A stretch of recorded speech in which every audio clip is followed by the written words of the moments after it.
All right. I call to order this meeting of the Pasadena Independent School District Board of Trustees in regular session on Tuesday, May 26, 2026, in the boardroom of the Administration Building at 3920 Mickey Gilley Boulevard, Pasadena, Texas, at 5:30 p.m. Board members present: Mr. Casey Phelan, Marshall Kendrick, Ms. Nelda Sullivan, Joe Campos, Crystal Davila, Paola Gonzalez, and me, Kenny Fernandez. Board members absent or none. Let the records indicate that a quorum of board members is present, that this meeting is duly called, and that notice of this meeting was posted in accordance with the Texas Open Meetings Act, Texas Government Code, Chapter 551. At this time, we invite you to stand and remove your hats for invocation and pledges. Our invocation will be by Mr. Casey Phelan, and our pledges by Ms. Nelda Sullivan. Pray with me. Heavenly Father, we come before you today with grateful hearts, thanking you for this day you've given us and for each and every person gathered here this evening. We thank you for the opportunity to come together in service, fellowship, and purpose for the children and families of this district. Lord, we also ask, pause to remember and honor the brave men and women of our military who made the ultimate sacrifice for this nation. We are forever thankful for their courage, their selflessness, and the freedoms we enjoy because of their devotion to this country. May we never take those sacrifices for granted. Father, we ask that you continue for your continued blessings upon the graduating class of 2026. As these young men and women prepare to step into the next chapter of their lives, we pray that you would be ever present in their futures, guide their paths, strengthen their character, protect their hearts and minds, and lead them towards lives filled with purpose and integrity and faith. Lord, we also ask for continued blessings, protection, and peace over our district. We lift up our amazing students, the teachers and staff and administrators to you, Lord. Grant them wisdom, patience, encouragement, and safety in all that they do each day. And Father, we pray especially for our superintendent and this board. May the decisions being made be pleasing to you and always centered on what is best for our children of the district. Give us discernment, unity, humility, and servants' hearts as we carry out the responsibilities entrusted to us. We ask all of these in your amazing name. Amen. Amen. Gentlemen, would you please remove your hats? And audience, would you please join me in the pledge? I pledge allegiance to the flag of the United States of America, to the republic for which it stands, one nation, under God, indivisible, with liberty and justice for all. Texas flag. Honor the Texas flag. I pledge allegiance to thee, Texas, one state, under God, one and indivisible. All right, thank you.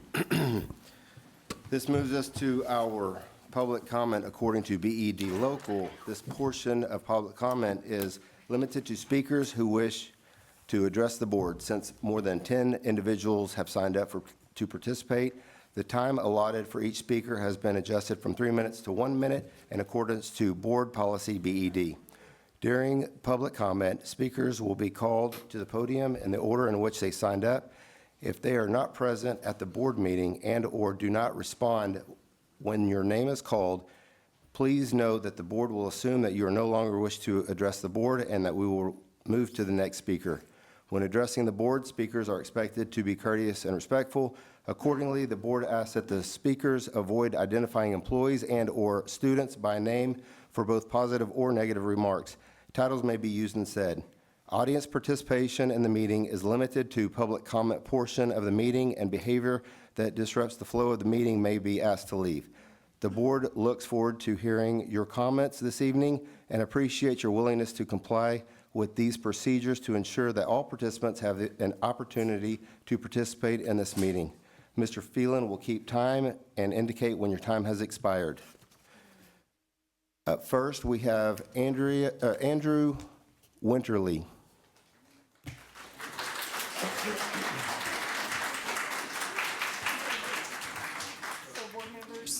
Before Mr.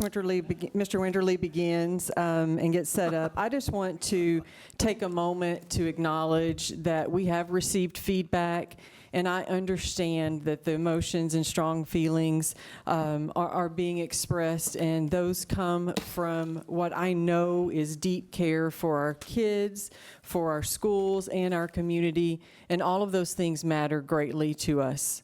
I also recognize that the timeline surrounding these discussions has felt quick, And while we're working within necessary timeframes, please know that we value the voices of our community, and I'm listening closely to make sure that their perspectives are being shared and that we're able to address their perspectives.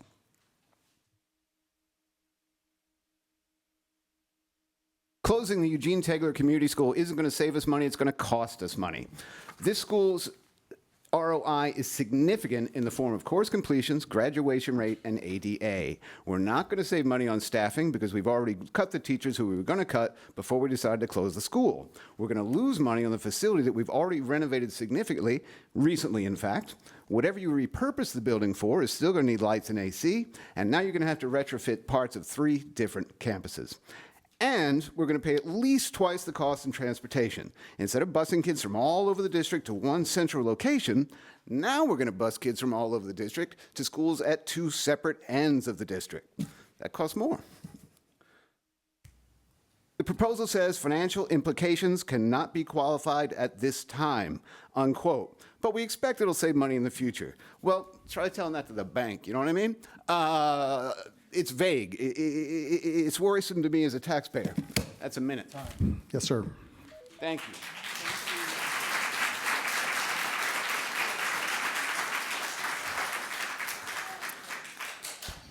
Okay, next up is Miss April Lance.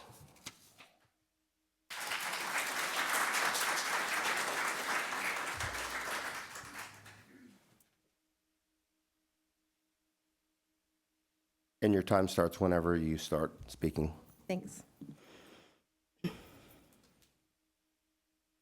I'm a 4th-generation Pasadena community member and a proud mother of a community school graduate.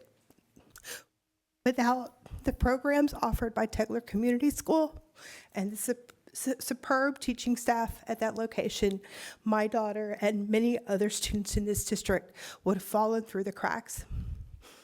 I have taught in Pasadena for 20 years, and in those 20 years, I can tell you that I have seen hundreds of students who have gone to programs at Tegeler and Community School who have been saved. If we close this campus, we are adding to students who will be leaving our district because they will be looking for a program like the one we are closing. Please consider that, and please consider that our comprehensive high schools do not meet the needs of all of our students. As my Girl Scout leader, Vicki Time. Morgan, would ask you to remember. Thank you.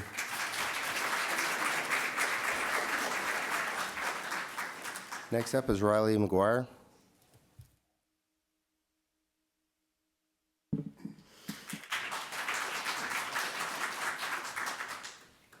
My name is Riley Lance McGuire. I'm an alumnus, a proud alumnus of Pasadena Memorial High School and of Community School. In 2020, I suffered from severe medical issues, depression, and anxiety. I struggled in my classes where I was once an AP scholar, and my only hope was Community School. Today, I am a multiple-time Dean's List and President's List member at Texas State University. In August, I will graduate magna cum laude with honors. This is because of Community School. Without Community School, I would not have been able to thrive and be the successful student you see before you today. If you vote today to close Community School, you will be stealing an opportunity from students like me all over the district to be better and to be the best versions of themselves they possibly can be. Thank you. Thank you.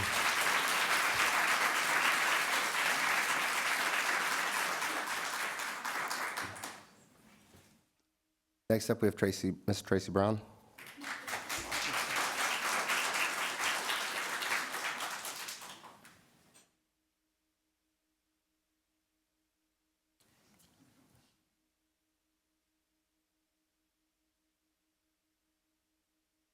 When you start speaking.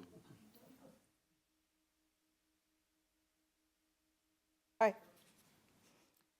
My name is Tracy Brown, and I have been, for the past 2 decades, working with test remediation and dropout recovery program in Pasadena ISD.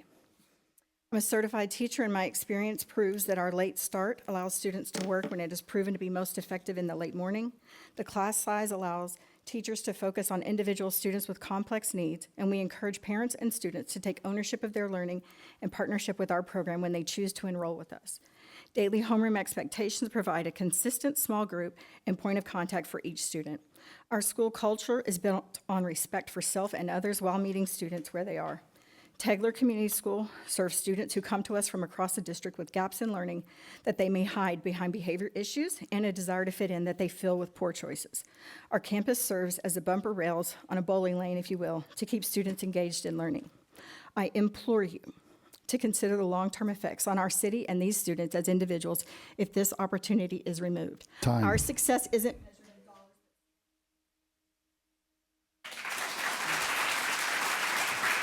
Thank you. Stephanie Escobar.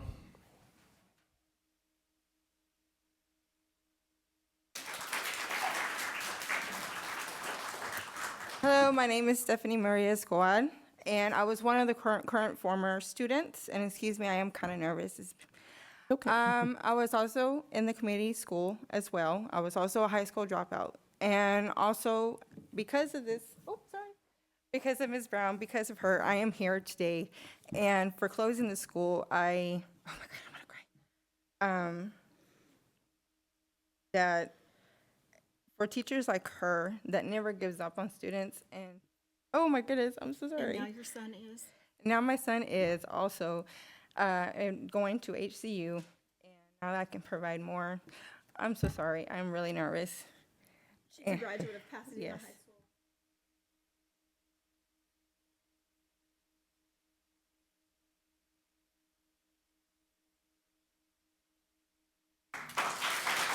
Thank you.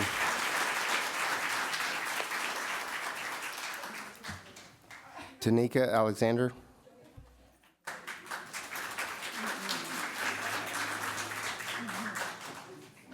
Good evening. My name is Miss T, and I would like to encourage you to keep Tegler Community School open. As a team, we have joined together to assist the low-performing students to master not only the 8th grade TEKS, but also the 9th grade TEKS. This means that these students went from not passing a previous state test to 81% passing in English 1, 95% passing in biology, and 100% passing in Algebra 1. It was deeply hurtful to find out how likely disregarded the district holds for these accomplishments on Tuesday of Teacher Appreciation Week through a YouTube video. The school board received inaccurate data initially. However, the correct information has recently been emailed to the board by a member of our campus staff. Our campus transforms students to be productive citizens. The votes you take today will affect our community for years. Time.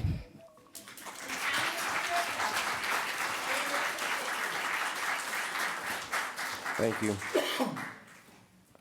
Mr. Victor Ayala.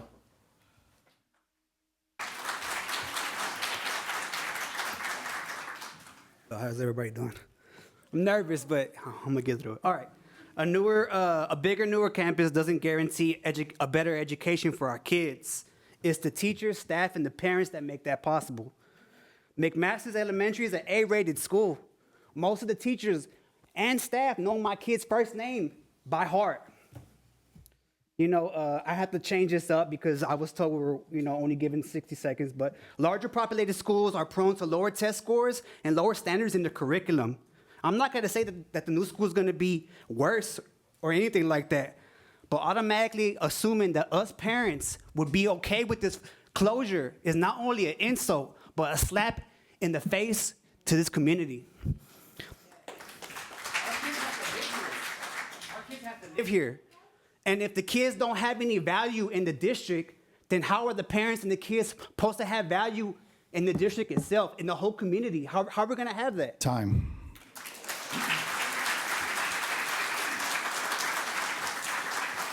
Thank you. Next up, Yesenia Molina.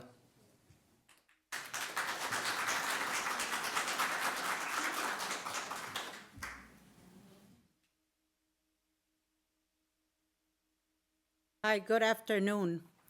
Well, McMaster's Elementary has been a great a great, awesome school. The teachers are wonderful, the principal. My daughter goes there. They did a wonderful job with her. My other teenagers went there. This is a wonderful school. This is not a baseball field what y'all want to close. This is not a basketball field that y'all want to close. This is a school. The children are our future of tomorrow. We're talking about nurses, doctors, everything. Our children are the future. So please consider this, because if not, I'm willing not to pay taxes, because we all pay taxes and y'all don't want to leave this school open. I'm willing to tell everybody in the community and the neighbor not to pay taxes either, because this is for our children. For our children, we stand here together. Time. So please. Thank you. Erica Salcedo.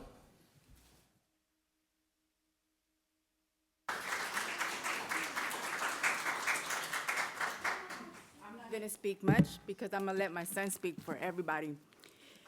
I went to Tegler. Tegler shouldn't have gone. I left school to homeschool myself, but I went to Tegler because of the programs that they had and they offered us. I graduated the year that I was supposed to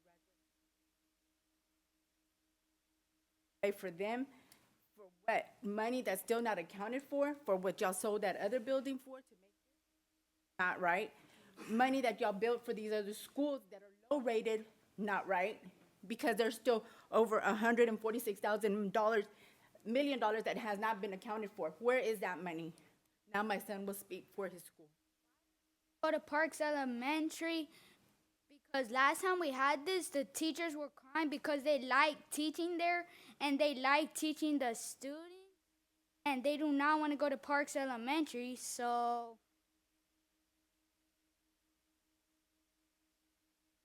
Time.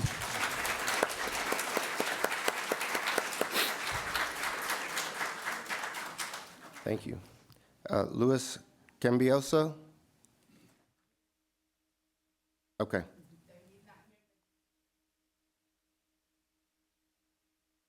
All right. Thank you. Nicole Blythe? Heard you. Nicole Blythe?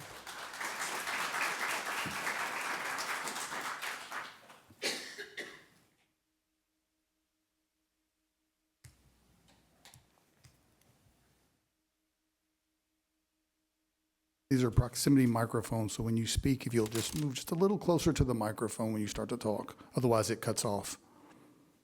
Yes, ma'am.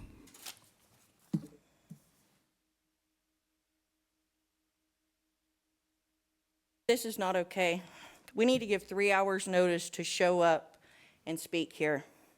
That's not the norm for the area. At Deer Park, when you show up, you fill out a little card and you get to speak. Everybody who shows up gets to speak if they want to. LaPorte gives you 5 minutes when you show up and you want to speak. Are you trying to discourage people from showing up and speaking here? Do you not want to hear what the parents have to say? Do you not want to hear what the taxpayers have to say? I'd like to request that you change this policy and allow our neighbors, parents, and taxpayers to show up and speak when they want to. This policy is not okay. Lowering it to 1 minute is not okay. The financial impact not being okay is not okay. We will fit the bill as a community for the decisions you make. You decide to close a school, we have to bus students further. There's going to be impact to our roads, there's going to be impact to our traffic, all of these.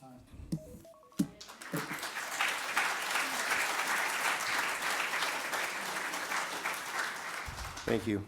Yen Rabe?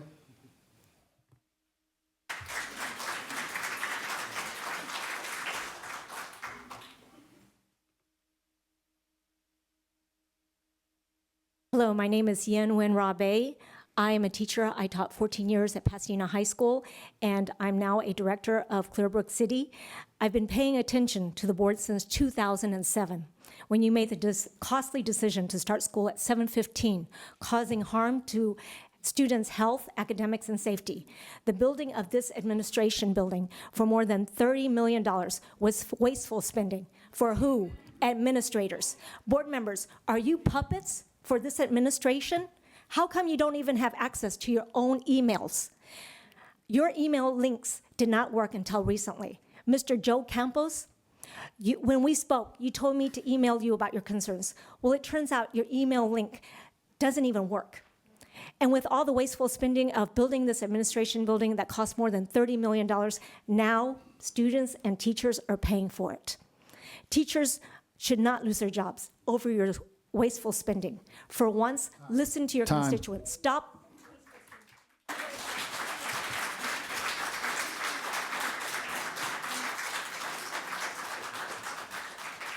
Thank you. Dana Hutchins.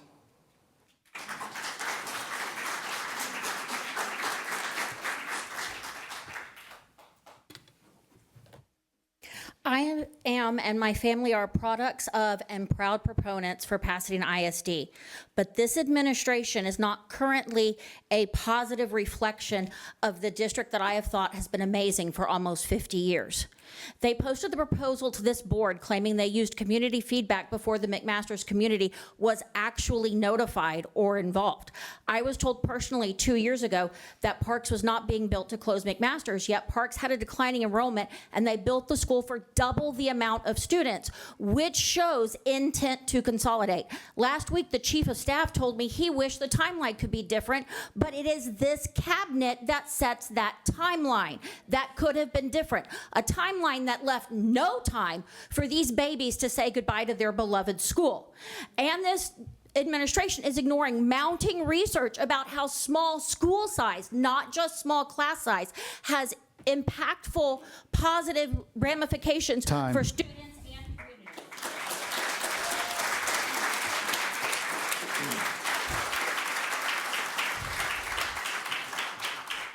Thank you. Emmanuel Guerrero.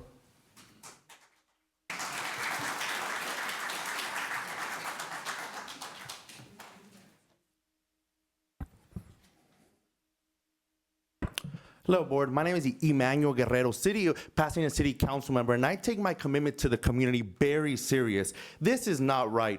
Letting our support staff, our teachers, our community know a week before the last week of school, we could have done a lot better. And the claim is what? Financial constraints. This very beautiful building we're standing in originally was $23 million. That was face value. It was upwards of $30 million. That was in 2021 with y'all claim based on research attendance went down. That meant funding went down. In May of 2022, UK went for a bond for $305 million. That still wasn't applied. On top of that, we continue to be top heavy, adding a chief of staff position, making over $100,000, having our current superintendent at $320,000, and having the prior one as the special advisor for $380,000. I want that. Where are our tax money? Where is it?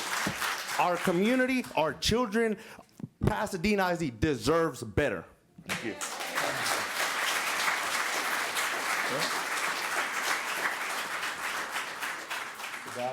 Guerrero.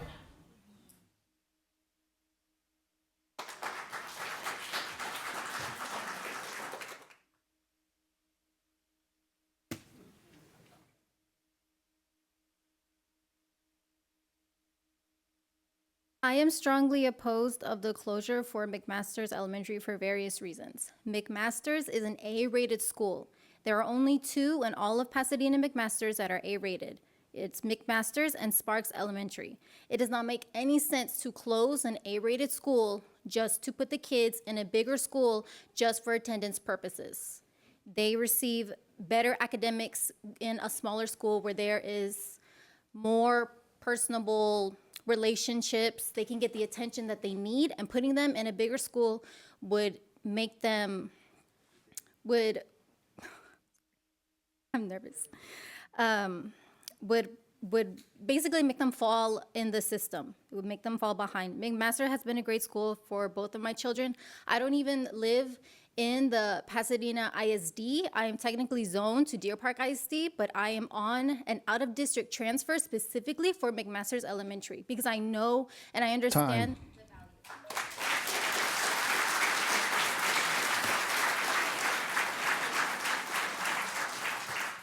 Thank you. Jose Rosales.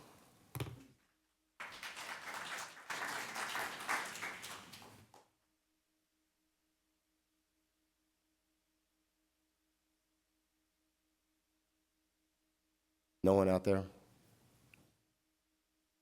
Okay. You want to go to the next speaker, and they'll Yeah. double check to make sure he's not out there somewhere? Yep. We're going to go to Jalissa Herrera.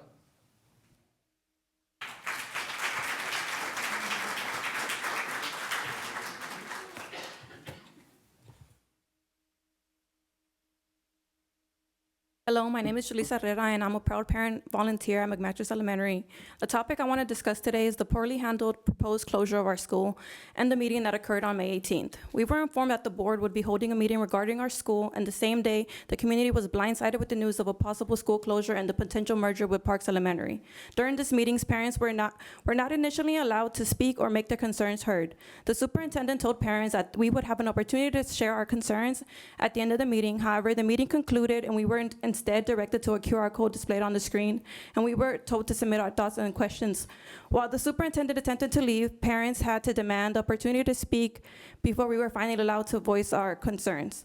Many of our questions were redirected and answered unclearly. The lack of communication, professionalism, and respect shown to the family, staff, and students was deeply disappointing. I am asking the Board of Trustees to take accountability for the way that this situation was handled. No school community should ever be blindsided or denied an opportunity to be heard regarding decisions Time. that directly impact their children.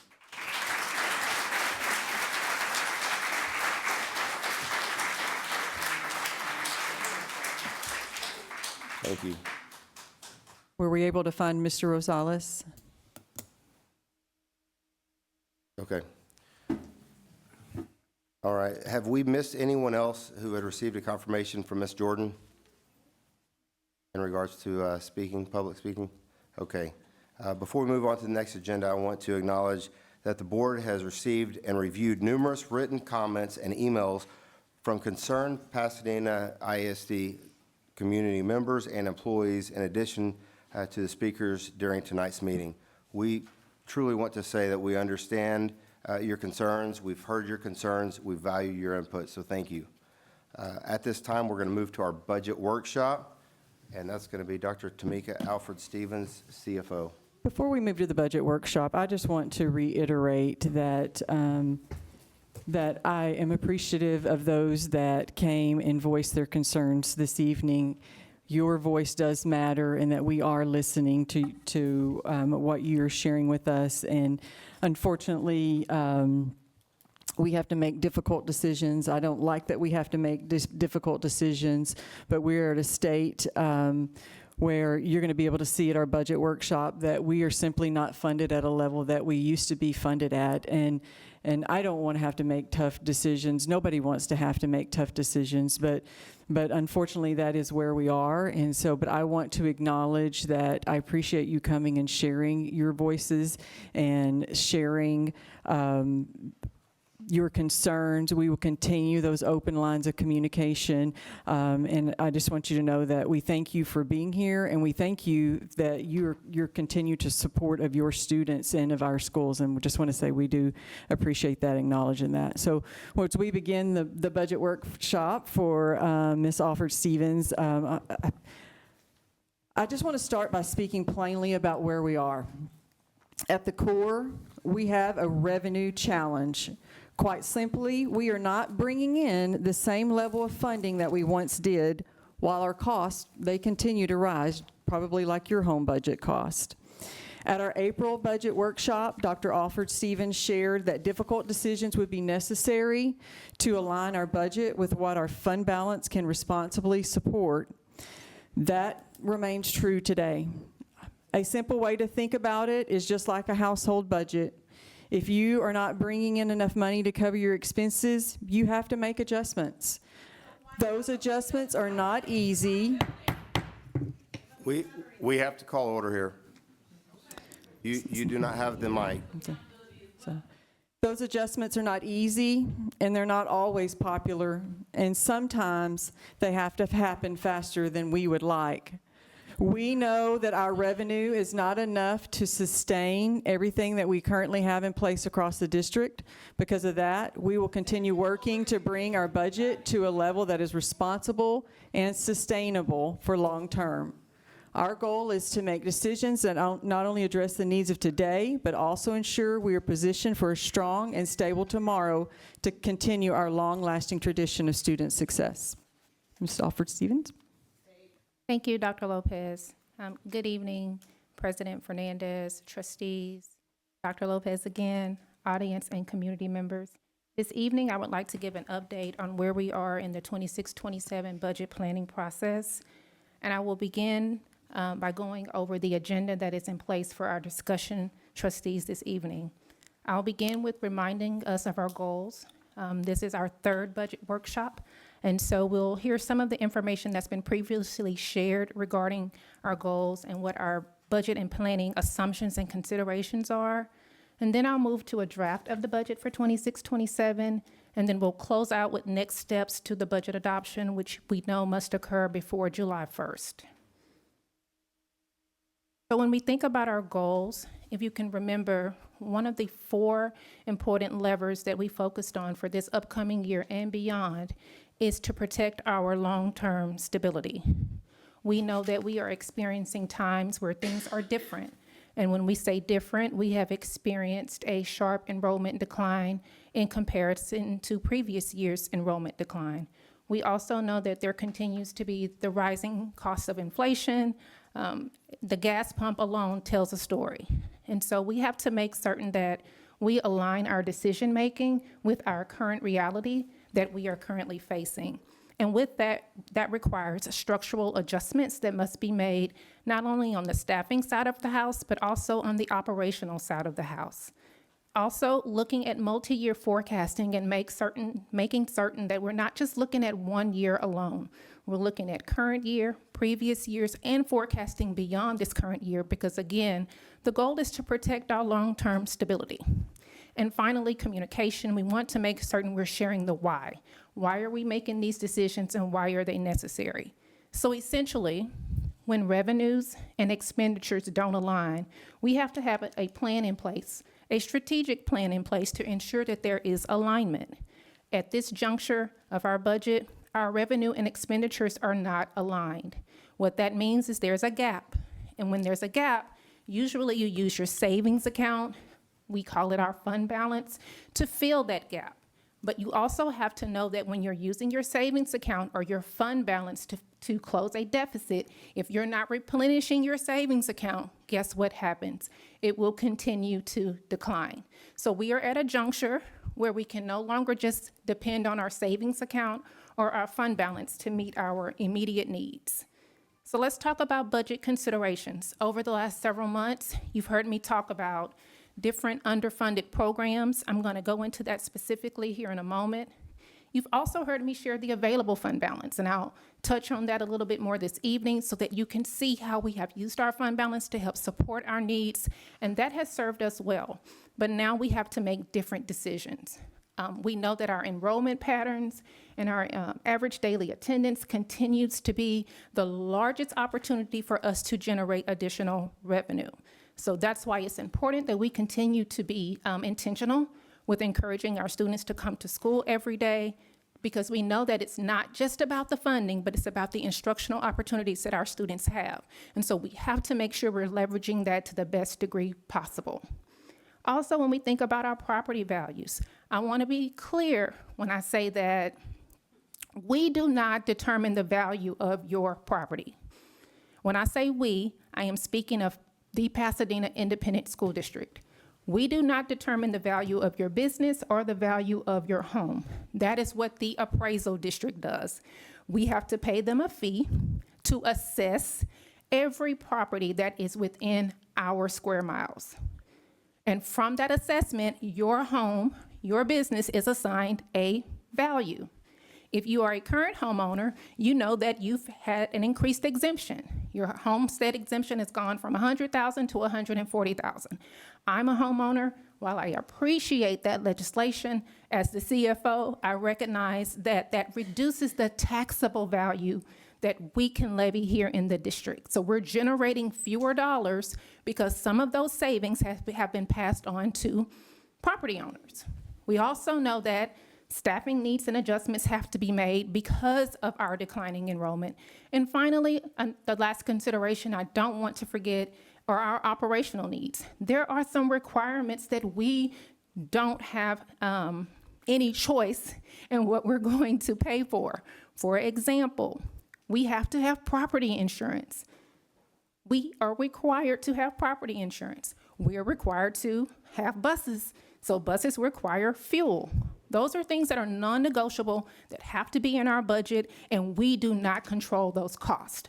We have to be responsive to the costs, but unfortunately, we don't control those costs. So those are just a few of the variables that we have had to take into consideration as we're building our 26-27 budget and beyond.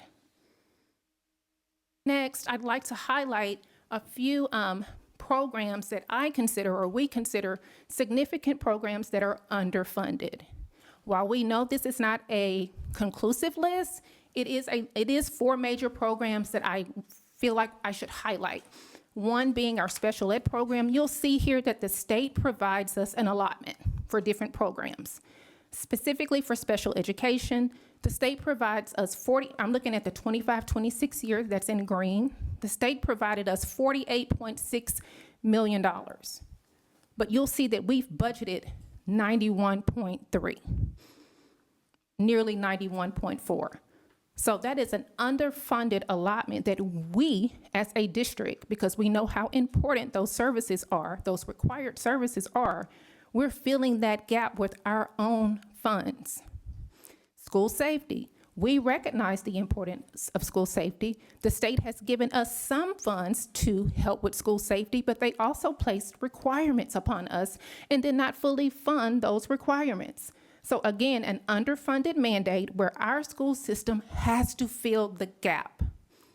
And then transportation. You heard me mention a moment ago. Fuel prices continue to rise. I paid $5 a gallon 3 days ago. So again, we do not control those costs. You see what the allotment here is from the state, but you see what our budget is for 25-26. And the same for CCMR. I just want to point out for the 24-25 school year that these are audited financials.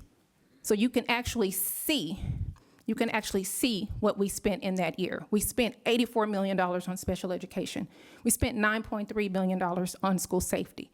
And you can see the gaps that exist between what the state is giving us and what we are budgeting for and planning for. Again, very important programs to our instructional program that we are required to make certain we implement in the most effective way. Also, as we were discussing our considerations for 26-27, we wanted to highlight that we can see that our state revenue has declined over the last several years. So we're looking at the 26-27 school year that's highlighted here in yellow, and you'll see as we're building our budget, we're forecasting nearly $320 million in state funding.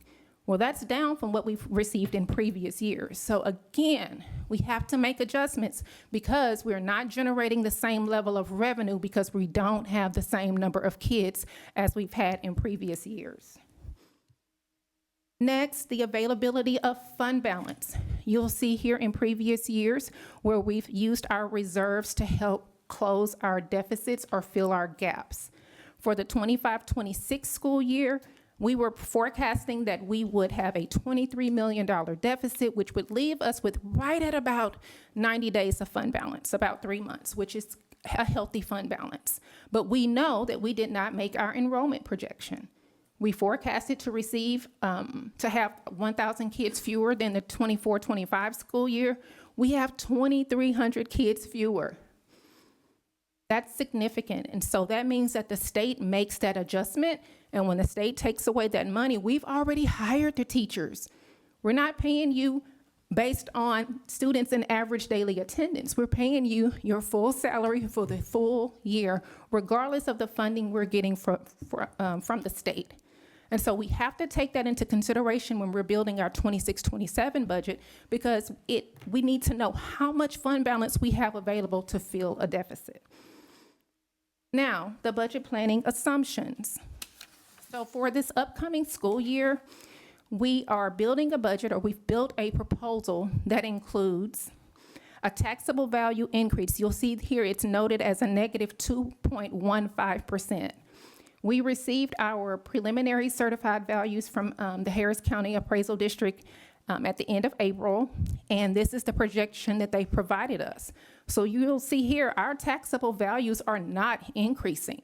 So we're not going to generate more local revenue because our taxable values have gone down, not as much as they did this school year, but they are still going down instead of increasing. Can you explain that? Yes, so taxable values are the values that the county assigns, the Harris County Appraisal District assigns your property.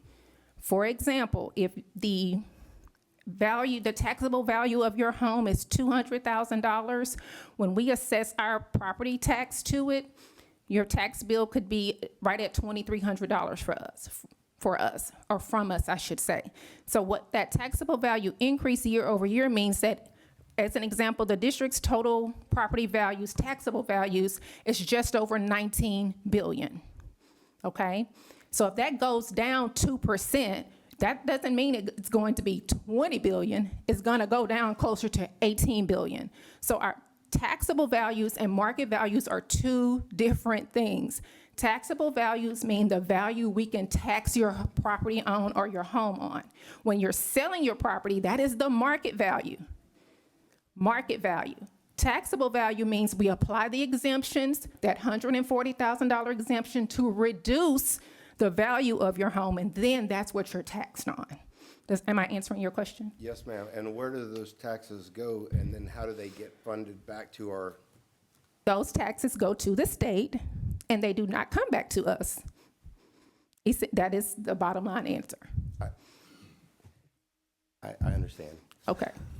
Do I need to repeat that? No, I just want to make sure everybody understands how that works, that it goes to the state and it doesn't come back to us. It does not come back to us. That is correct. We're also forecasting for the 26-27 school year that we're going to have 42,574 students. So you'll see that we currently have 44,136. So that's approximately a 1,500 kid decline, if you will. But there is one small celebration I'd like to note. So we have really been working on making certain that our average daily attendance rate increases, because we know that's one of the greatest levers to generate additional dollars. And so you'll see we have been hovering around that 89.5%. That's how we ended the 2024 school year. But in 2025, our most updated numbers show that we're just over 90.5%. So that 1% increase in average daily attendance generates us approximately $3 million. So again, if we can continue that same energy in making certain that we're increasing our average daily attendance rate, we can continue to generate more revenue to help close the gap, the deficit gap that we are experiencing. However, currently in our budget assumptions, we have forecasted our average daily attendance rate at about 89.8%. And so while we know that's maybe considered conservative at this point, but that is what the current budget assumption includes. Also in our budget assumptions for 26-27, we've looked at how can we make adjustments to our staffing, both at the campus-based level and the non-campus-based level. So this budget includes $30 million in projected savings from attrition. Also, we've made other operational staff adjustments, meaning we have not backfilled many non-campus-based positions. We've closed those positions out, and we've also reduced some of our operational department budgets. So we're projecting a $4.3 million savings from those adjustments that we have made. Also, this budget assumption does not include any staff raises. However, it does include the step increase for those individuals that are on a step. We're projecting that step increase to cost us about $2.5 million. Excuse me. And then also the teacher retention allotment, that is a required allotment or state funds that the state provides us funds for those teacher groups. If you are a teacher with 3 to 4 years of experience, you are required to get a $2,500 raise. If you are a teacher with 5+ years of experience, you were required to get a $5,000 raise. And you all know that started last year. And so the teachers that are going from year 2 to year 3, we have to make that adjustment, and the state will give us the funds for that. And the teachers that are going from year 4 to year 5, we'll have to give them that difference so they can get to the $5,000 mark. And then last, the teacher incentive allotment. We know that several teachers have received their designation, and we're projecting and forecasting that we're going to get about $6 million that will be passed on to those individuals who are eligible for the teacher incentive allotment. And the state will give us the funds for that allotment as well. Now, as we look at the 26-27 budget draft, what you'll notice in total revenue is that we are forecasting just over $510 million in total revenue. And you'll see the biggest difference is the sharp decline in our state revenue. And when you look at from the total expenditure standpoint, you see 25-26, which is still underway. So those are just projections because that year is not closed out yet. But focusing on 26-27, you'll see that we've reduced the projected expenditures at this time down by about $7.7 million. And you'll also see that a deficit still exists. So though we've spent many days and nights discussing what adjustments need to be made, we are still not where we want to be, and so work is still happening. So overall, when we had this discussion, this workshop in May, what we brought to you was a $57.6 million deficit. And since that time, that deficit has been brought down to $48.4 million, but we are not done. We're using every moment of every day to make certain that we can reduce the deficit to a rate, because we know we won't be able to completely close the gap in a single year, but to reduce that rate to where our fund balance can handle the deficit. At this time, I'd like to pause and answer any questions that the trustees may have.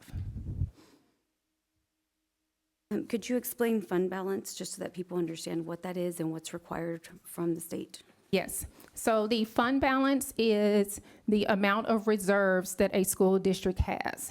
I akin it to a savings account. And so a fund balance is what you need to have in place so that in the event there's an emergency or just to help with cash flow needs, because as you all know, you don't pay your tax bills until you get your statements in October, November. Some people pay it in December, some pay it in January. So we have to have enough money in our account, cash flow in our account, to make our monthly payroll obligations, our monthly operational obligations. And so we use the money that's in our fund balance or in our savings account, that cash, to be able to meet our immediate needs. A healthy fund balance is considered to be about 90 days. So that's 3 months. If you think about your own budget, usually you want to have about 90 days of expenditures reserved and protected so that in the event that something happens, you can be responsive to those needs. So that's what a fund balance is. Explain attrition. Yes. I'll explain attrition. Okay. So this year with our staffing, as enrollment has decreased, we need to make sure that our staffing matches the decrease in enrollment. And so we've chosen the pathway of losing staff through attrition. So what that means is someone resigns or retires, we may choose not to fill that position. But we have made the commitment that folks that have a job currently in Pasadena ISD, that they would have a job in the following year. So no one is losing their jobs. And so we did that because we know how important it is for our employees to have that security and that peace of mind. And our employees are the ones who go out every day and make the magic happen with our students. And that's how we see our student success. So we felt that was very important, that we looked at the attrition model versus a model that people would lose their jobs. So is that, those are contract employees? We've made the decision for all employees, not just contract employees. And so even if it's someone that is on a contract, of course, we extended contracts in our normal contract timeline. But those employees that are at-will employees, we did the same thing with at-will employees. Okay, so I know that we've heard from a couple of schools tonight. All of those who have contracts, all those employees, will continue to have those contracts. And that contract is not necessarily with that school, but with the district. Is that correct? That is correct. They have a contract with Pasadena ISD, and that, that they could be moved in the district, but, in these situations, we're trying to keep those employees together with the students that they serve as much as possible. Ma'am, you don't have order. These are all questions for the board, ma'am. Ma'am. Stop. Ma'am, we're gonna have to ask you to leave if you continue to disrupt. This is questions for us now. You had your opportunity up there. Are there any additional questions? There's additional questions from the board members. Yes. Do we have any additional questions from the board members? I don't have any questions. I think you've explained this pretty well, and I think this audience is smart enough to know that there are finances involved. Fact of the matter, I know they are, and children are very important. That's why we're here. We want to give you the best education we can, and we're doing that. If you think that's funny, look at our graduation rate. Mr. Kendrick, if you could just address it to Ms. Alfred Stevens. That's what I was doing. The fact of the matter is, and public doesn't seem to understand, that the state has left us high and dry for 3 to 4 years. They held us in bondage for 2 years because Abbott wanted to pass vouchers. He had $5-point-something billion for public education. He says, we're going to freeze it. Public schools did not get a penny for 2 years until they got everybody elected that would pass vouchers. We can't be starved like that. This is not just our district, it's every district in the state. And every district seems to be having the same problem we are, if you read the paper. Enrollment is dropping for many reasons. ADA is the lifeblood of your district. We've got to have the kids in school, and they've got to come to school. A lot of this problem that we have, we've been given mandates for years with no money attached.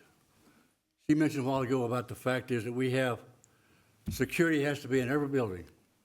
We provide that. You think we got any money for it? No, not a dime. These are the things that cost us do not go to our education for our kids. It's to make sure they're safe. And that's the most important thing we have, isn't it? You want your kids safe. So we take money that they're not giving us from somewhere, and it has to be paid. That's a simple fact that we're facing. If we want a viable district, we've got to pay attention to these numbers, because we as a board, if we vote our heart, we'll be out of business in about 2 years. If we vote what's right for our district, just a minute, ma'am, let me finish. If we do what we're supposed to do, we want to have a viable district for our kids with the best education we can provide that's physically responsible. And if we're not physically responsible, I hate to tell you where we're going to be in 2 or 3 years. It's not going to be funny. We all get hurt by this. If we all had to vote our heart tonight, the answer would be no. We have a responsibility beyond our heart. We got 85 square miles, 44,000 kids. They're your kids, our kids. That's the most important thing we have. We have to be physically viable to give them what they need, and that's what we're trying to do. She's explained very well. We don't have, ma'am, I'm sorry, we don't have comment past the comments that you've already made. We don't have that opportunity to have that. You all had the opportunity to speak up there, and I appreciate your comments. These are questions from our board to Ms. Alfred Stevens, Dr. Alfred Stevens. Do we have any other questions? When we get to that portion of the agenda, though, there will be additional information given. We are not on that portion of the agenda, to be clear. That is true. Okay. I do have a couple of I questions. think Ms. Davila had a question, and then we'll get back to you. Yeah, I'm looking at the budget draft, and I'm looking at staff salaries. As I understand, we are right-sizing through attrition, and it seems like we are 11 million higher for this school year as opposed to 25, 26. Can you? Yes, I can explain that. So we have had to adjust our 26, 27 staff salary projections. They came in higher in 25, 26. Some of our stipend expenses, some of our extra duty day expenses. So when we're working with payroll, we've had to make some adjustments to our payroll numbers to make sure that they are effectively calculated for the 26, 27 school year. So that's why you see that variance being added there. And that's a conservative figure? That's an accurate figure. Okay. Ms. You mentioned Thank you, earlier Tamika. that these audited financials are open and available to the public. That is correct. They are on our district's website. So I'd want to point that out because there's years of that you can look at and they're not redacted like other entities in the city that want to come over here and mention that. So please take a look at those because just like you've shown these budget projections declining, the state revenue that we're given has declined over time. We have advocated, I know I personally have advocated at the Capitol to our legislators to give us the funding that we need, increase basic allotment, things that are important, just bring it up to the times. And we've been doing this for years. Unfortunately, that's not what's happened. And this is why we're dealing with such a drastic decline like this. But definitely take a look at those. There's, I'm sure, more than just this year. You can take a look at all those audited financials. That's correct. And I do have a couple of questions, points. So I was looking at the budget from last month, 25, 26, the revenue, you shared this with us. Mm-hmm. And right here, it says that the federal revenue is 1%. As I understand, previously it has been higher federally. What has happened and for how long? Sure. So there are a couple of different variables. We were receiving ESSER dollars for 3 years, I believe, in response to COVID, to the COVID-19 pandemic. Also, so when those federal funds went away, we had to make some adjustments. Also, the Student Health and Related Services, also known as SHARS program, has undergone significant changes, and the revenue that we were originally generating from that particular program has been reduced drastically as well. So those two federal revenue sources have declined in recent years. Well, that's your SPED program, right? Yes, sir. Absolutely, yeah. Additionally, those funds allowed us to keep class sizes smaller to bring back some of the learning loss that occurred during COVID. Is that correct? The ESSER funds, yes, they were used for various, supports depending on what the district needs were at that time. Class sizes being one of those needs. Yes, that was the purpose of the ESSER funds, that we did do class size reduction with those ESSER funds.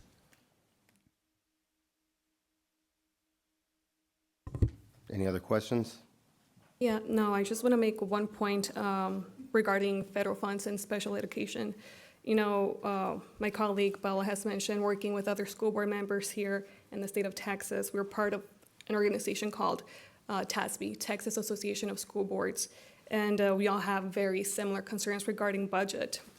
And something that I learned recently back in April is that at a federal level, they promised us to fund us 40% for special education. I think the highest that they have funded us federally is about 11, 18%, and that's when COVID happened. So I know that's something that school board members, not only in the state of Texas, but in other states are working. They're trying to get Congress to fund us appropriately at 40%. So it just kind of shows you how little we are being funded both at a federal level and at a state level. Good point. And just looking at the underfunded, right? So if we're looking at our student population of special education students, you're looking at $38 million underfunded there, right? That's and that's correct. just for 24, 25, going up to 42. For 25, 26. And that's just special education. So and you highlighted 4 programs here. Can you clarify what CCMR is? College, career, and military readiness. Which is a requirement as well, correct? Yes.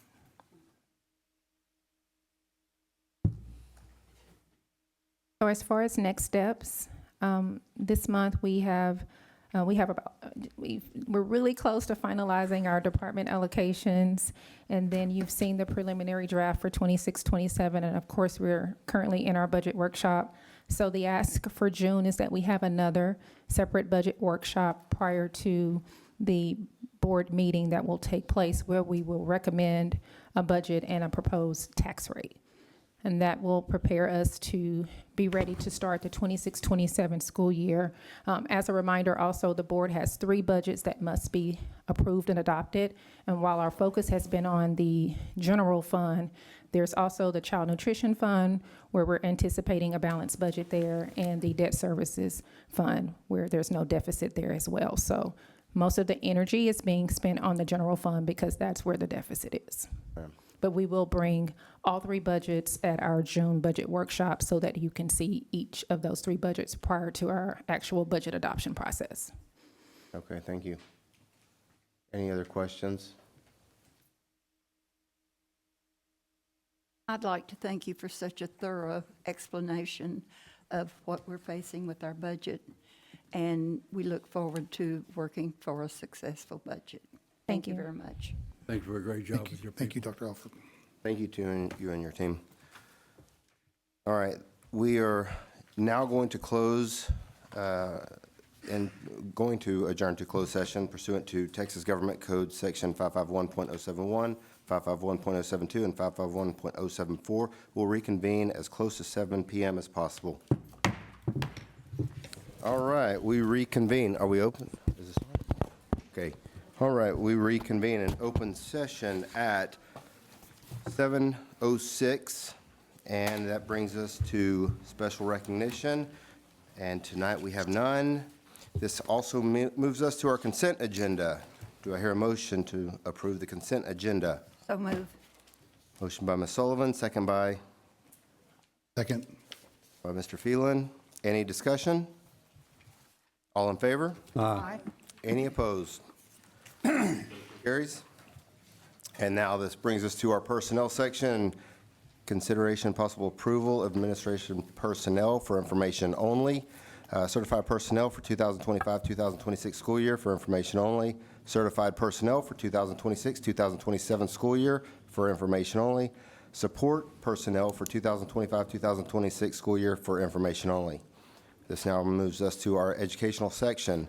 Consideration possible approval of closure, consolidation, program restructuring, attendance zoning, and/or other related actions concerning McMaster's Elementary, and authorization for superintendent or her designee to take all necessary actions to effectuate the school closure, consolidation, attendance zoning, changes, and/or other related actions. So moved. Second. Motion by Mr. Kendrick, second by Ms. Sullivan. Any discussion? Board members, before we move forward, I do want to acknowledge that we have heard concerns shared by staff members, families, and the community, and we will continue to listen to those comments, and we'll continue to hear their voices. And we understand that this decision is not easy, and it carries a lot of emotion, and that it's not something that we take lightly. We also recognize that the timeline feels quick, and we are committed to continuing to listen and gather feedback as we move forward. While these decisions are not easy, they are rooted in our current realities and long-term sustainability. With that, I'd like to turn it over to Jeremy Richardson, who will walk us through how we are addressing the concerns that have been raised and why this proposal is being brought forward at this time. Mr. Richardson?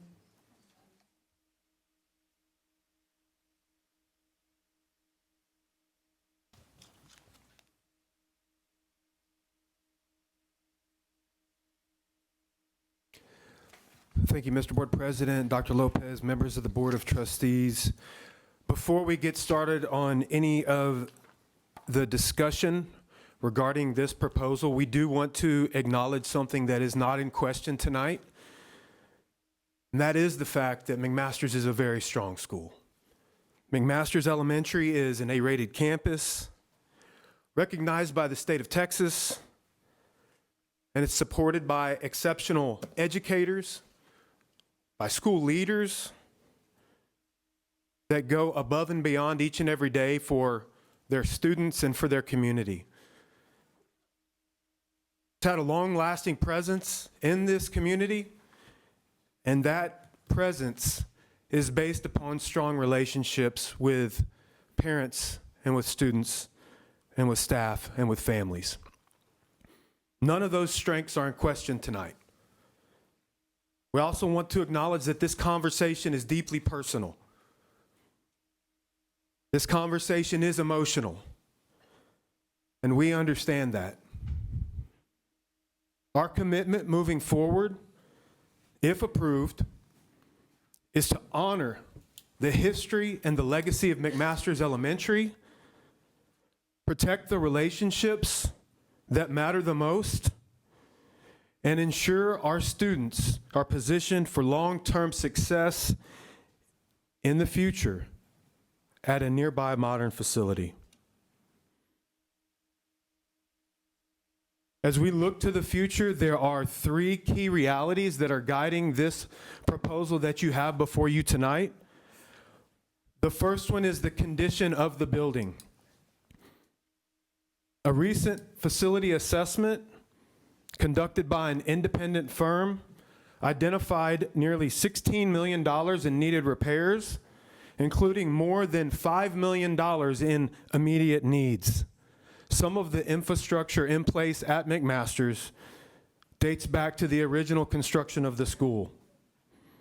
Second, the enrollment. At 330 students, it is 100 students less than its maximum capacity at 430 students. Third is the fact that a modern campus exists less than 1 mile away, which is Parks Elementary. It's a modern campus with the capacity to receive all of the McMaster students. It has updated safety systems, and families that took the opportunity last week on 2 days to recently tour this facility were excited about the environment. The students that came last week loved the library, the music room, and many parents appreciated the safety design that was incorporated into the construction of that campus. I do want to talk in a little bit more detail about the facility reality that McMaster's Elementary is facing at this time. There have been questions from our stakeholders in regard to whether or not this existing building can be renovated. Based on the data that you see there and based on the facilities assessment that I mentioned earlier, bringing McMaster's Elementary up to current standards would require a substantial investment, including major safety and infrastructure upgrades.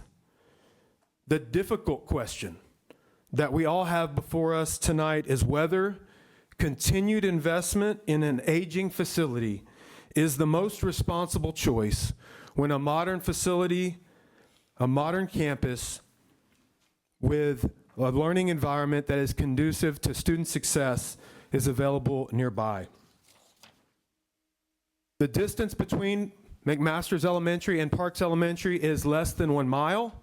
Parks Elementary was built up to modern standards in regard to their safety systems. Students will benefit from that. Updated classrooms and reliable infrastructure.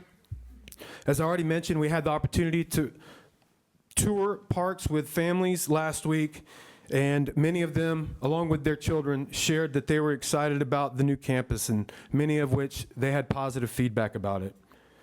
We want to ensure that students have facilities that support their success not only today, but in future generations as well. We want to acknowledge that we have heard community voices.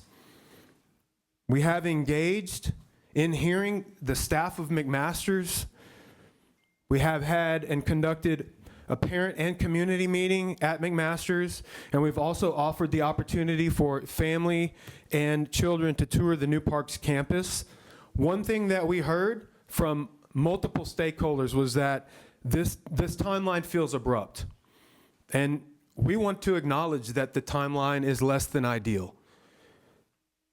Unfortunately, in order to accommodate one of the strongest desires from both staff and from parents and from students as well to keep the McMaster's family together, the timeline needed to be abbreviated to a move in August.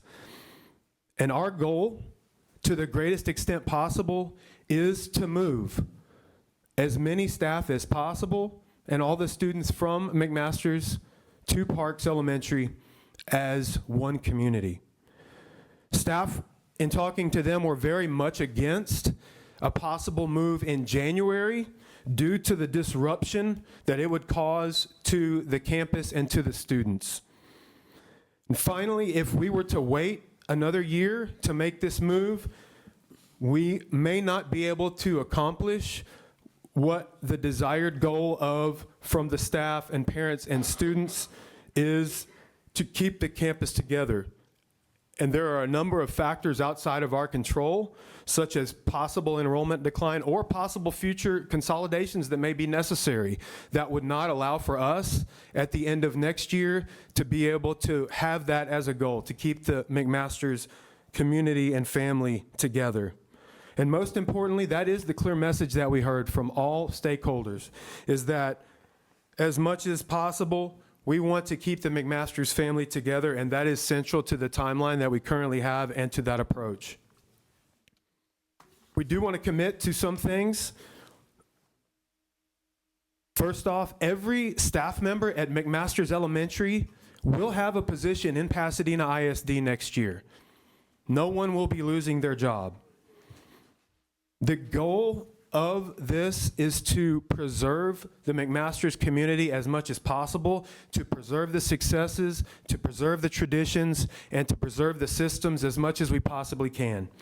And so part of that is going to be developing a consolidation committee, if approved by the board, to help to create some of these legacy celebrations for McMaster's Elementary, to honor their past, and to show us the path forward that is acceptable to parents and students and staff alike.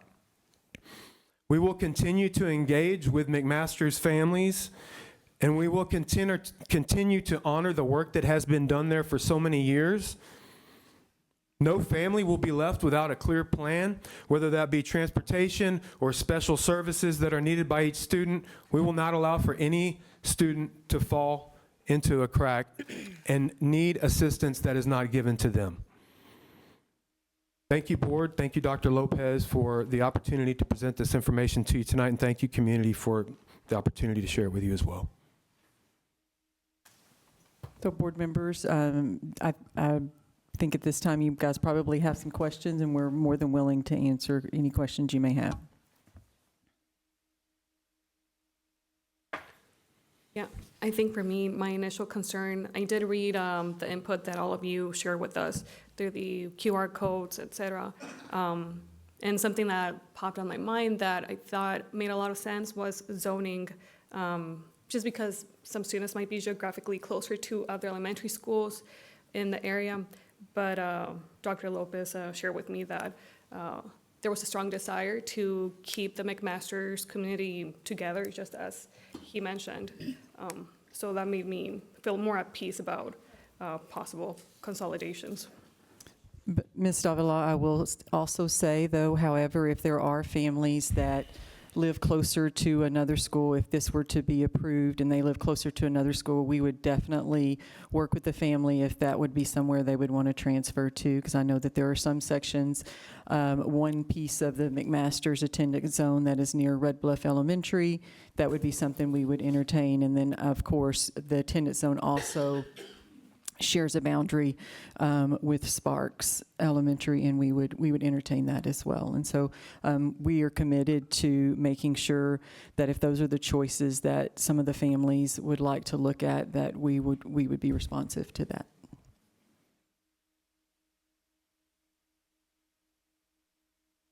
Earlier, there was a question regarding, or a comment regarding parks being built kind of in preparation for this type of, could you explain how the 2022 bond, this is when I was new on the board, of course, and we went out for this bond to build the elementary schools, they were all built to that capacity, correct?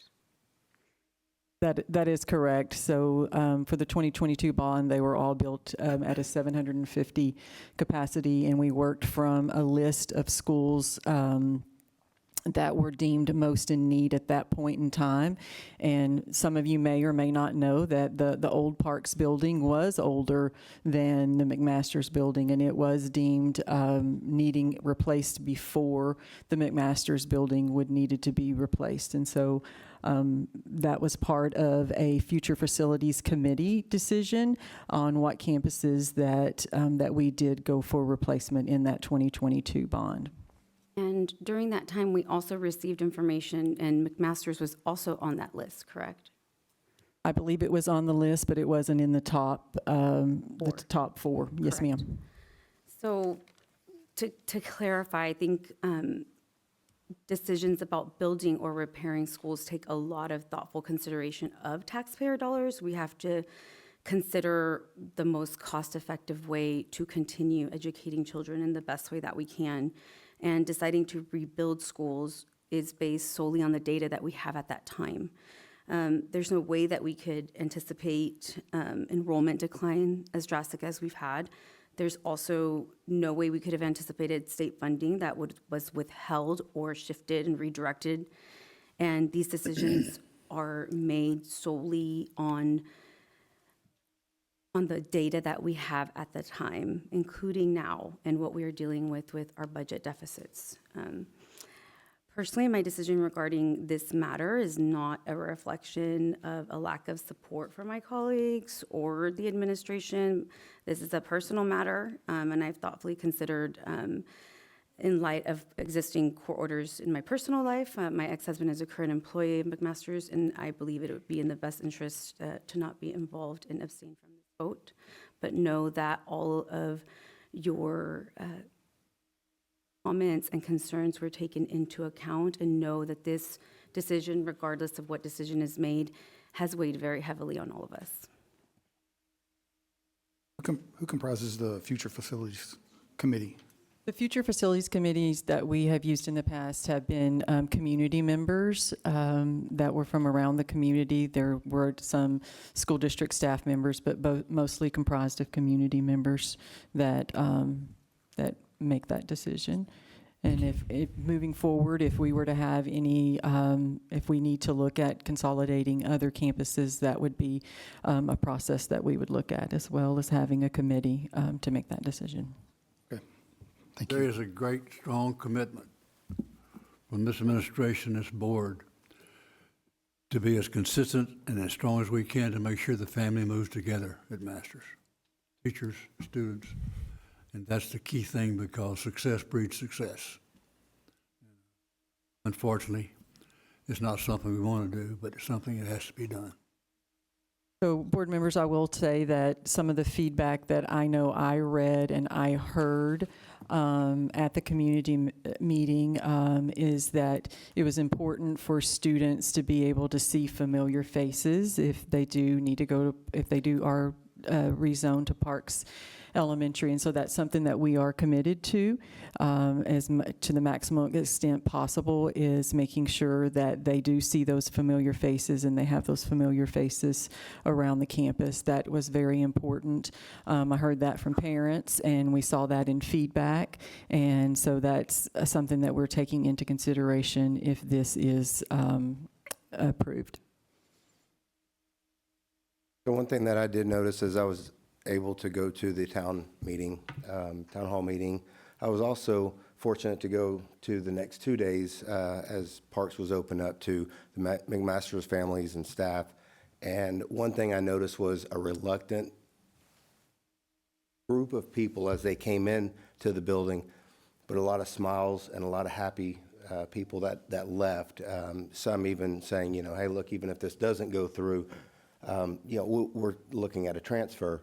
And, you know, I went as support, not for this proposal, not for this administration, but for the community, for the teachers. And I wanted to see what that reaction was, and it seemed, majority seemed positive. The overwhelming majority seemed, that did show up. And that was good to see. So any additional comments or questions that we can answer for you?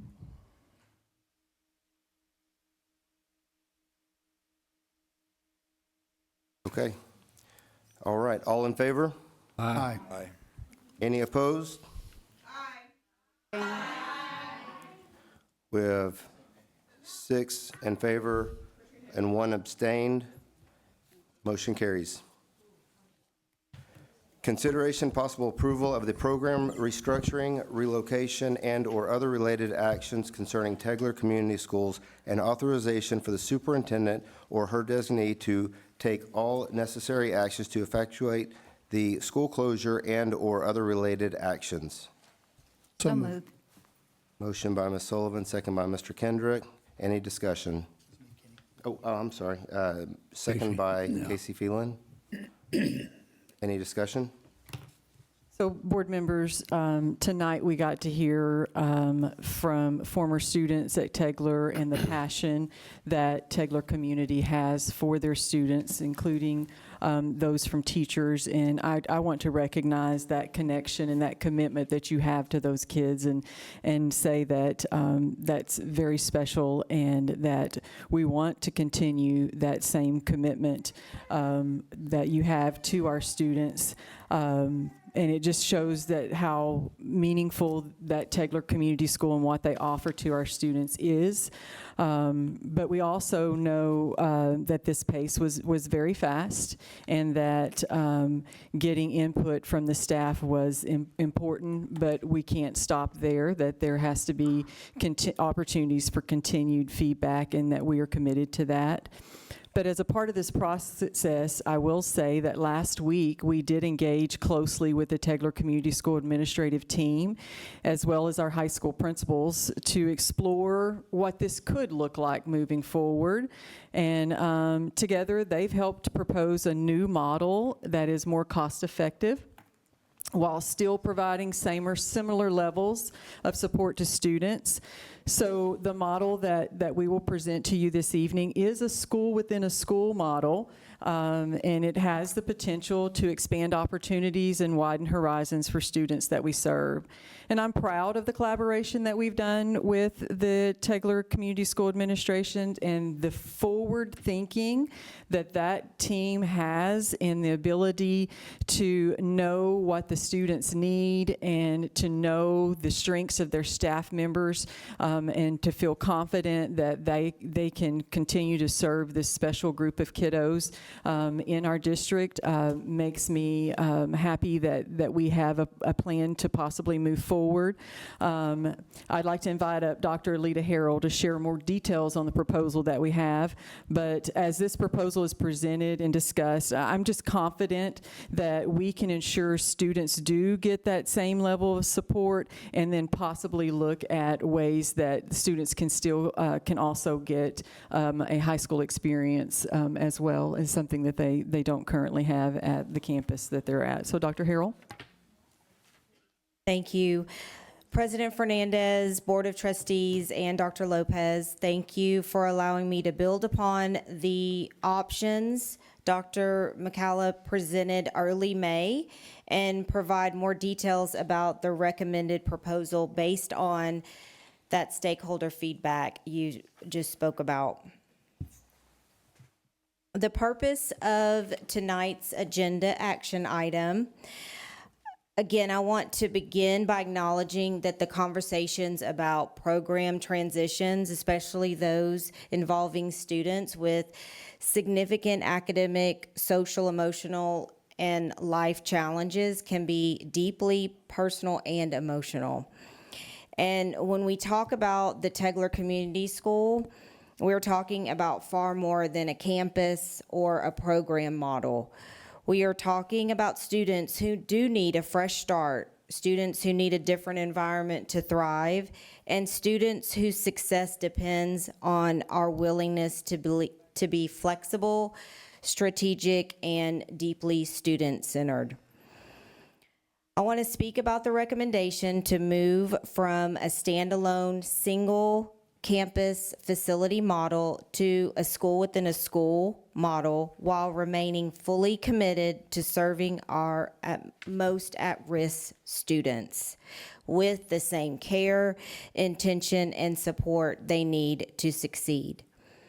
The recommendation before us is not about reducing support for students. It's about continuing to serve our students through a different structure, one that allows us to preserve the specialized supports of Tegler Community School while also opening specialized supports for greater, broader opportunities in academics, expanded programming, and greater access to extracurricular experiences. Our goal is to move forward with a model that continues to meet the unique needs of the Tegler Community School students while positioning them for even stronger outcomes. What would remain true would be we would still serve our most at-risk students. We would still provide a smaller, more personalized, high-support environment, and we would still ensure students have access to adults who understand their needs and know how to help them navigate barriers. Our students in Achieve, students at risk of not graduating with their cohort due to insufficient credits or life circumstances. This program was established in 2010, and we have graduated nearly 2,500 students. So we want to keep this program model and the teachers that serve there intact. Our students in the Accelerate, Aspire, Ascend program track, these are overaged off-grade level students identified by campuses as needing intensive support to accelerate back into their graduation cohort. So these students, of course, need a smaller, more supportive learning environment. For students that really focus on social and emotional needs and unique life circumstances. Support students entering 8th grade who have previously not been promoted. Students entering 9th grade who need additional intensive support, as well as supports underclassmen who have not earned enough credits to promote from 9th to 10th or from 10th to 11th grade. So the proposed plan has Dobie High School serving the Achieve students and South Houston High School serve the Accelerate, Aspire, and Ascend students. So the students who are credit deficient would attend Dobie High School, and this pillar is designed to help students accelerate credit and remain connected to graduation goals and receive that differentiated support needed to finish strong. Students who are behind in a grade level or more would be served at South Houston High School. These are students who often need intense intervention, strong structure, and a fresh opportunity to re-engage with school in a more supportive, personalized setting. And we will continue to serve those students who need a smaller learning environment due to social emotional needs and provide them with the academic support and opportunities needed. So a question asked is, how are these students identified? And students are identified for both pillars or tracks by their home campus through collaboration with counselors, administrators, the intervention team, as well as specialized program staff. And in most cases, these referrals involve students who have not experienced success despite the interventions already provided at their home campus. And so we really want to leverage the fresh start and a change of environment. And so we want to make sure that we're providing opportunities to participate in more CTE pathways, as well as opportunities to participate in extracurricular activities. So if approved by the board, this is a proposed timeline, and here are the next steps we will take in the transition. Again, this is not about asking students to fit into a system that has not worked for them. It's about designing a system that better responds to who they are, what they need, and what is possible for them by making more connections and broader opportunities. So if the board approves this tonight in collaboration with the Tegeler Community Schools leadership team, individual placement of staff will be communicated, and that we have had initial conversations about that already, as well as collaborative planning for dedicated space at Dobie and South Houston, and collaborative planning for transition to support student success.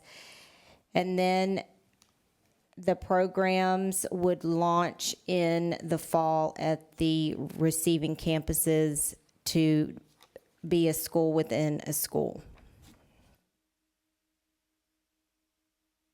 Again, Tegeler Community School exists because not every student finds success in a traditional setting.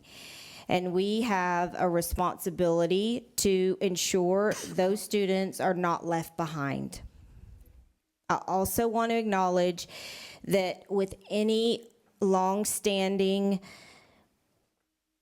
program that we have and successful program, we want to make sure that we are ensuring that the students will get the support they need.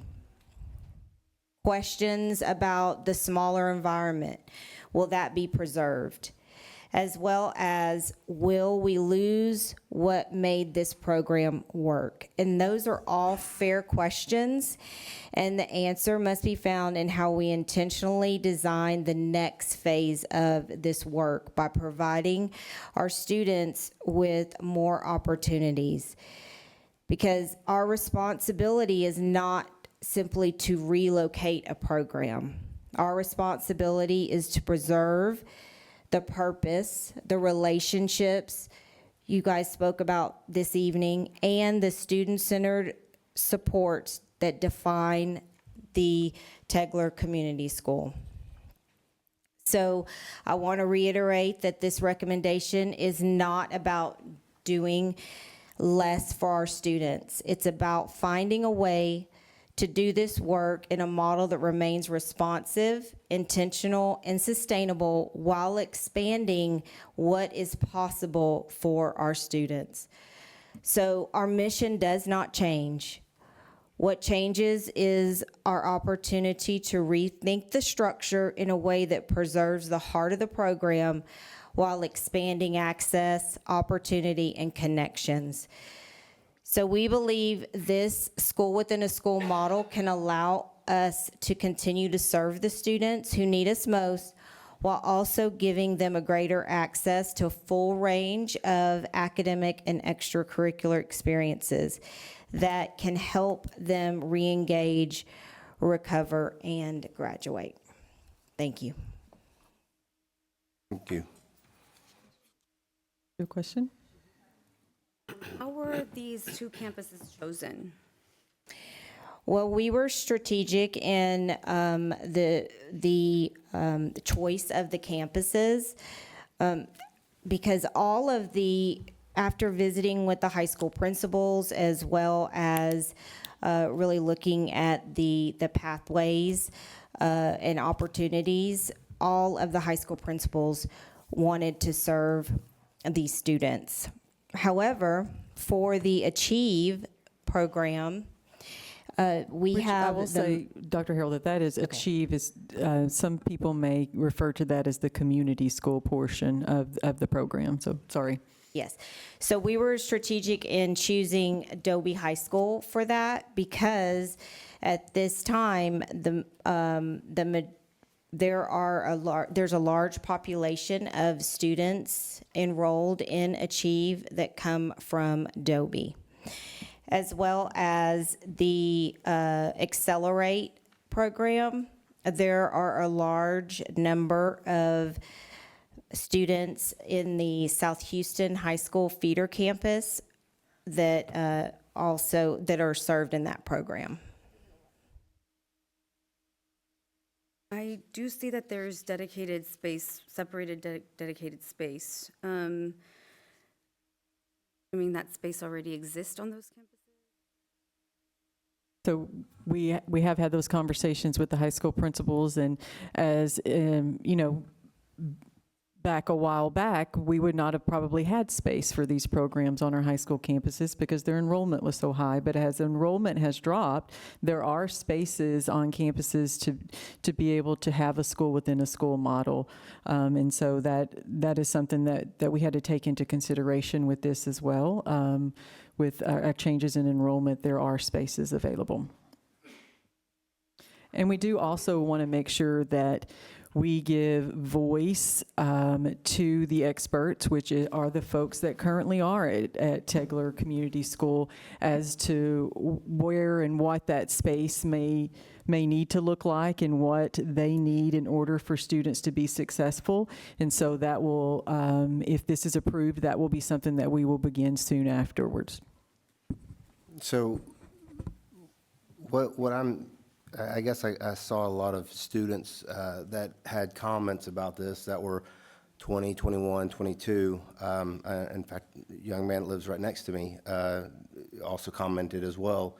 And it seems like community schools and Tegler, when they were merged, how did that piece look? And it seems like this is actually making a true community schools again, and then a true Tegler, what that used to be. Is that correct?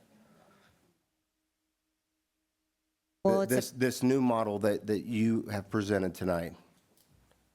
Well, it's taking the foundation of both programs and really opening opportunities academically with expanding CTE pathways, for example, that with a standalone campus cannot be offered to our students. I will say on that end, that this is a part of something that is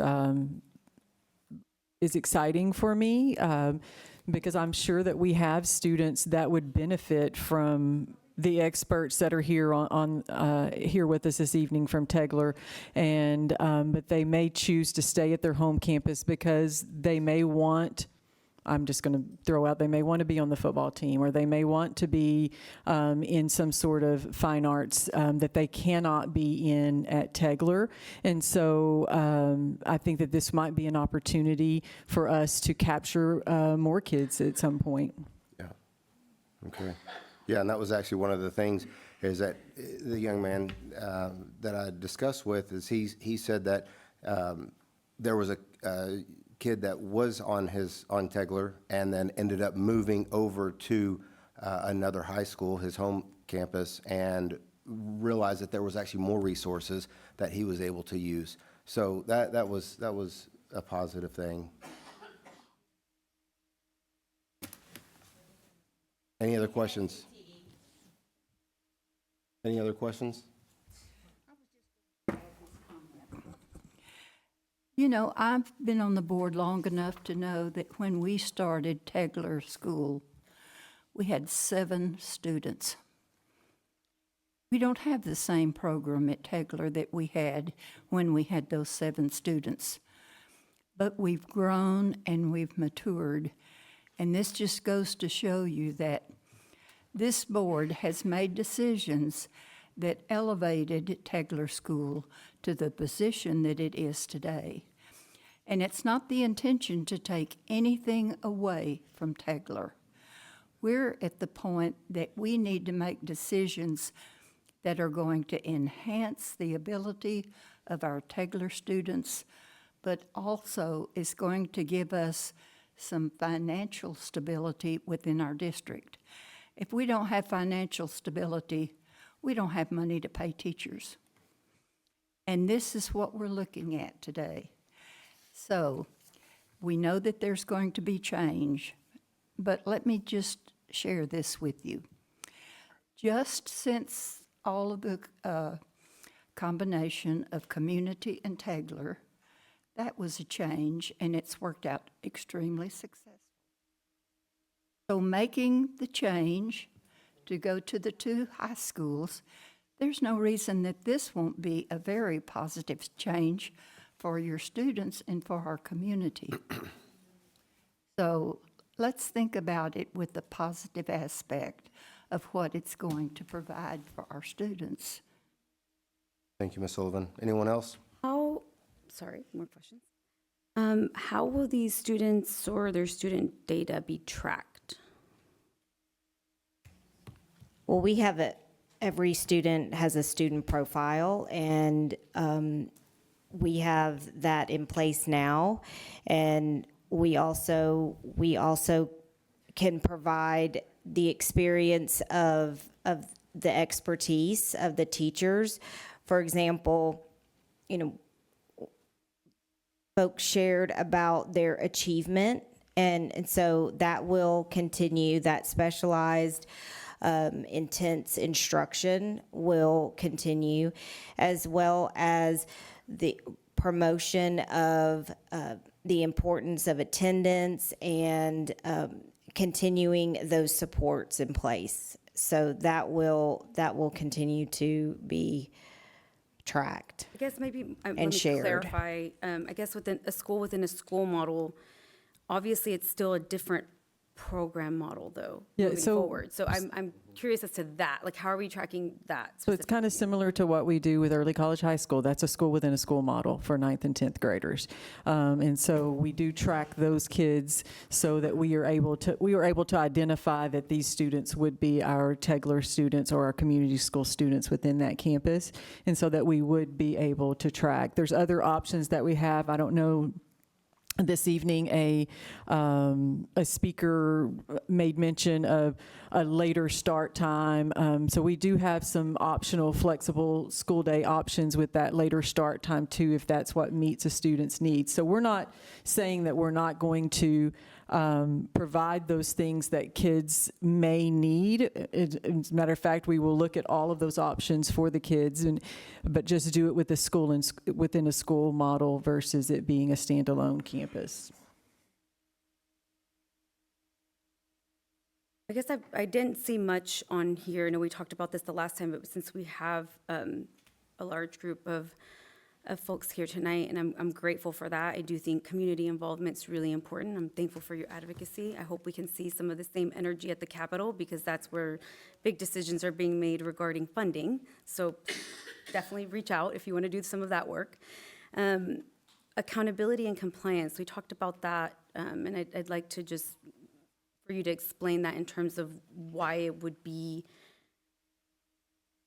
I guess at some point, eventually, this would have to either dissolve, which we don't want, right? Exactly. We do not want to get rid of programming that is going to help children thrive. Correct. So the goal is to be able to put it school within a school so that we can still keep accountability and compliance.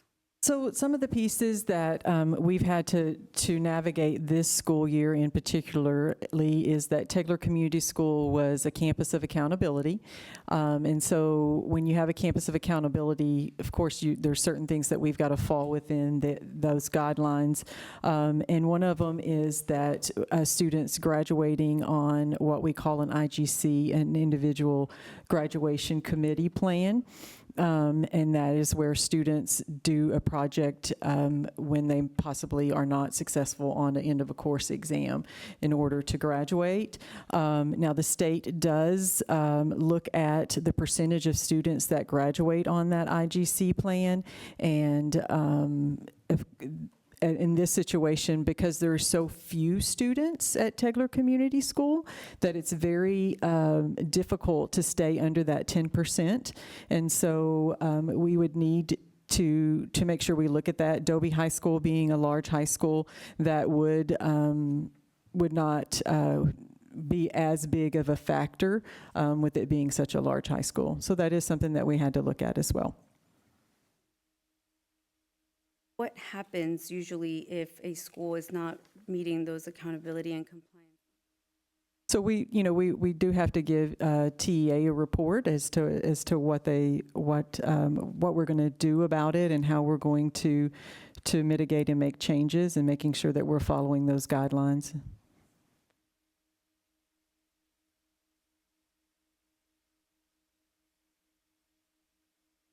Any other questions?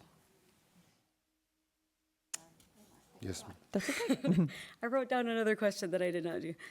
Or one thing I'll add to that, though, we've seen in surrounding districts when TA steps in, it's not always a positive. So that's just something to keep in mind on why we need to keep accountability and compliance. Do we have, I mean, obviously we do not have a savings estimate at this time. I didn't see you present that. Obviously, we're not losing staff, correct? I heard you say that? No, we're going to reallocate staff. Currently, there are 29 teachers at Tegler Community School, and based on the collaboration with Ms. Capra, Ms.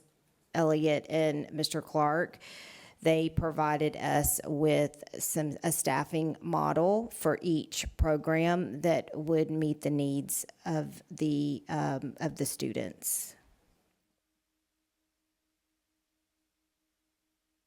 All right. Time to vote. All in favor? Aye. Any opposed? Motion carries. Consideration possible approval of the interlocal agreement between Harris County Department of Education and Pasadena Independent School District for music therapy and the amount of $4,240. So moved. Second. Motion by Ms. Sullivan, second by Ms. Davila. Any discussion? All in favor? Aye. Any opposed? Motion carries. Consideration possible approval of the letter of agreement with Region 4 Education Services Center for professional development services to be delivered at Pasadena ISD site on Thursday, June 4th, 2026. So So moved. moved. Second.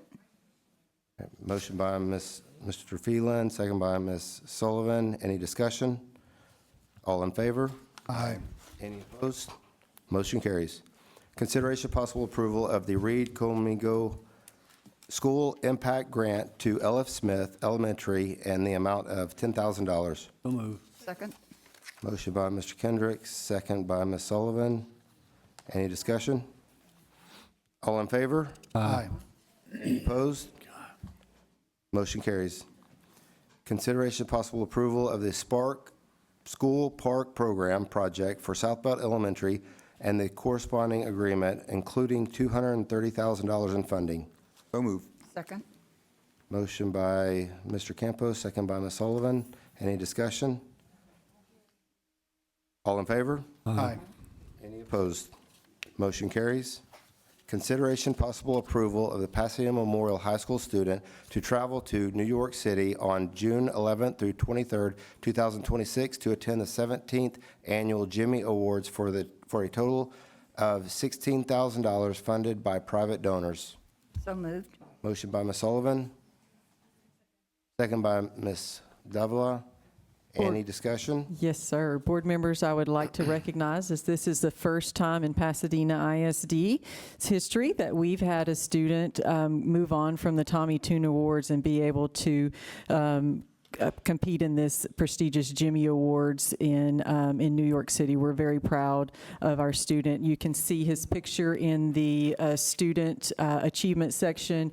Rangel Guzman from Pasadena Memorial. We're very proud of him and his directors, and I believe his principal is here, and so we just want to say big congratulations to them. Oh, where's the director? Oh, yay. Congratulations to you. Awesome work.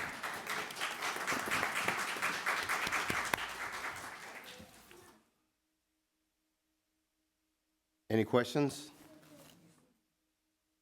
All in favor? Aye. Any opposed? Motion carries. Consideration possible approval for the South Houston High School student, teacher, and district administrator to travel to Washington, D.C. on June 24 through 26, 2026, to attend the Congressional Institute Art Award reception for a total of $2,600. So moved. Motion by Ms. Sullivan, second by Ms. Davila. Any discussion? Also on this one, board members, it is in the board book under student achievement. You can see the students' artwork there. Yes, fantastic. Very good. All in favor? Aye. Any opposed? Motion carries. Student achievement for information only, and as we just discussed, if you could look at the Congressional Art Contest, the Fish Art, and the Tommy Tunes Award. Our students in fine arts are working hard, and be sure to look at that and congratulate them when you see them. This moves us to our financial section. Consideration possible approval of the budget amendments for April 2026. So moved. Second. That was Mr. Kendrick and... Me. Oh, man, you sounded older. All right, and second by Ms. Sullivan. Any discussion? All in favor? Aye. Any opposed? Motion carries. Consideration possible approval of renewal for automotive, inland marine, flood, musical instrument, vocational interns, incident, crime, general liability, educators liability, surety bond, law enforcement liability, and storage tank insurance program for 2026-2027 in the amount of $1,643,961. So move. Second.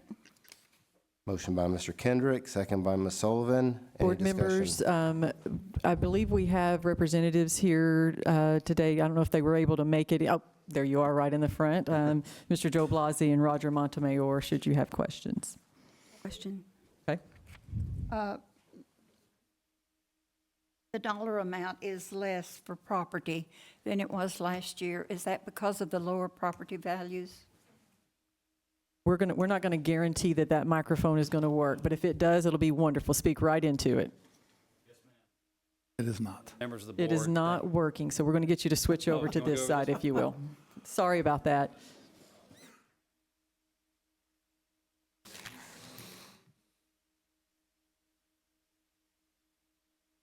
Dr. Lopez, members of the board, thank you for having us this evening. And just briefly to answer the question, actually, the insurance market has improved considerably in the last several months, and that is the reason for the large premium reduction this year. So very pleased about that outcome. How did that happen? Well, the wind didn't blow Never so goes hard. But down. Don't ask questions. That's right. We can go back and double check it. No. An overall increase, right? So is that what you're? Well, that was for the property insurance. For the vehicle insurance, the premium actually did increase this year. Oh, you're looking at, okay. Yes, ma'am. Sorry. apologies. We We're were switching- flip-flopping between two. That's right. Understood, okay. Any other questions?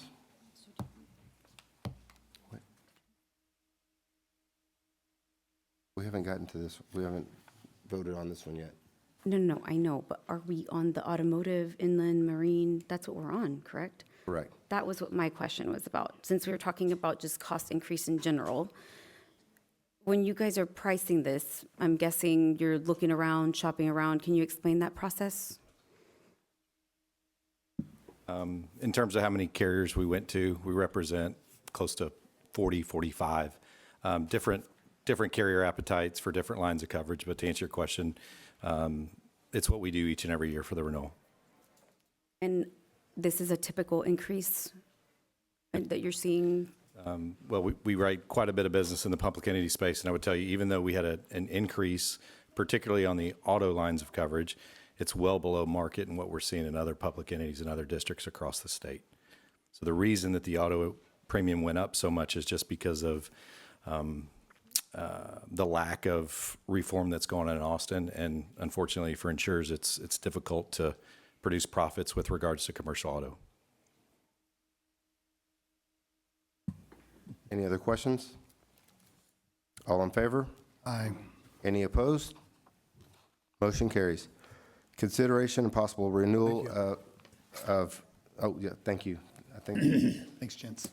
yes, stay up there, we might have more questions. Let me start this over. Consideration and possible renewal of the CSP number 25P-028 LP property boiler and machinery / equipment breakdown, cyber liability, and crisis management insurance in the amount not to exceed $9,110,253. Motion by Ms. Sullivan. Second. Second by Mr. Campos. Any discussion?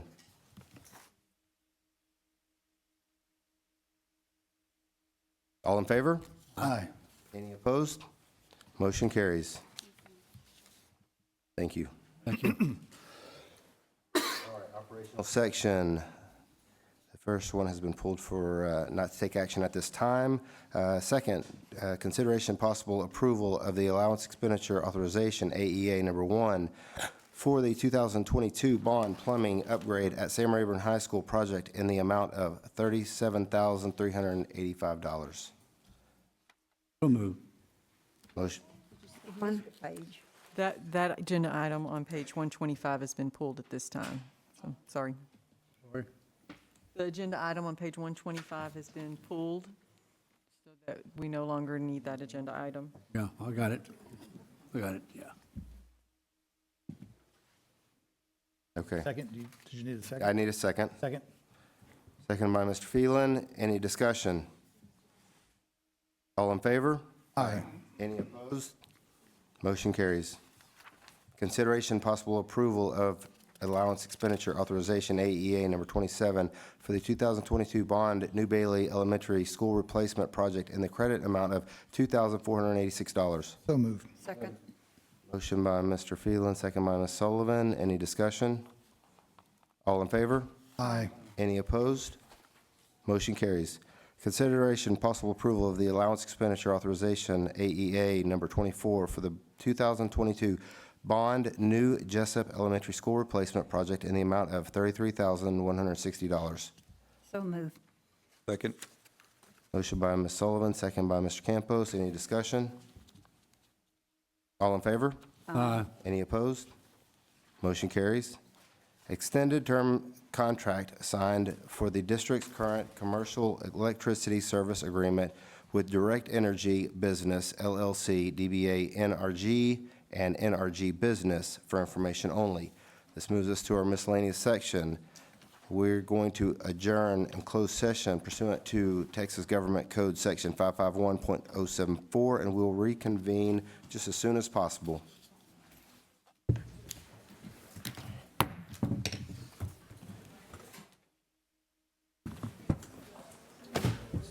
All right, we reconvene in open session at 8:23 p.m. And we are reorganizing the board officers and committees.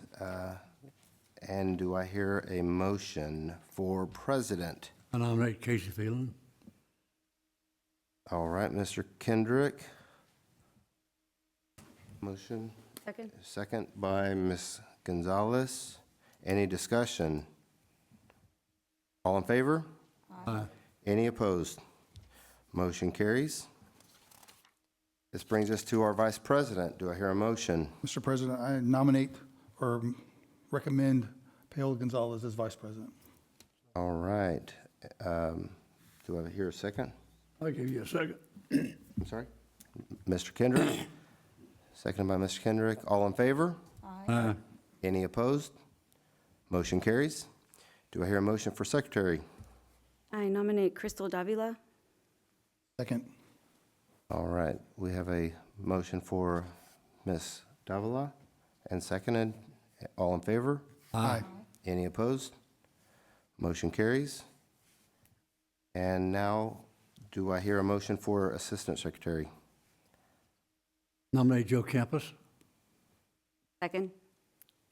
All right, Mr. Kendrick, motion, and second by Ms. Gonzalez for Mr. Campos. All in favor? Aye. Any opposed? Motion carries. Congratulations to all you. And with that, And thank you for your leadership this past year. Absolutely. thank you, thank you. Thank you. Thank you.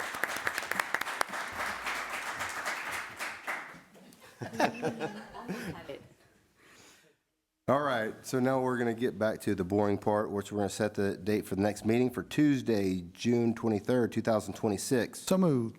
Second? Motion by Mr. Phelan, second by Ms. Gonzalez. Any discussion?